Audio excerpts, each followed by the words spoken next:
ਬਾਬਾ ਜੀ ਬੁੱਲੇ ਸ਼ਾਹ ਸਰਕਾਰ ਨੂੰ ਕਿਸੇ ਪੁੱਛਿਆ ਕਿ ਰੱਬ ਬੰਦੇ ਤੋਂ ਕਿੰਨਾ ਦੂਰ, ਸਰਕਾਰ ਲਿਖਦੇ ਨੇ ਕਿ ਰੱਬ ਤੇ ਬੰਦੇ ਦੀ ਜ਼ਾਤ ਹੈ ਇਵੇਂ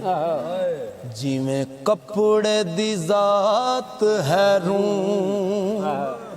ਕੱਪੜੇ ਦੇ ਵਿੱਚ ਰੂਹ ਹੈ ਲੁਕਿਆ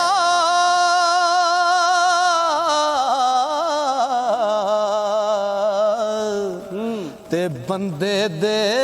ਵਿੱਚ ਤੂੰ ਆਪੇ ਬੋਲੇ ਆਪ ਬੁਲਾਵੇ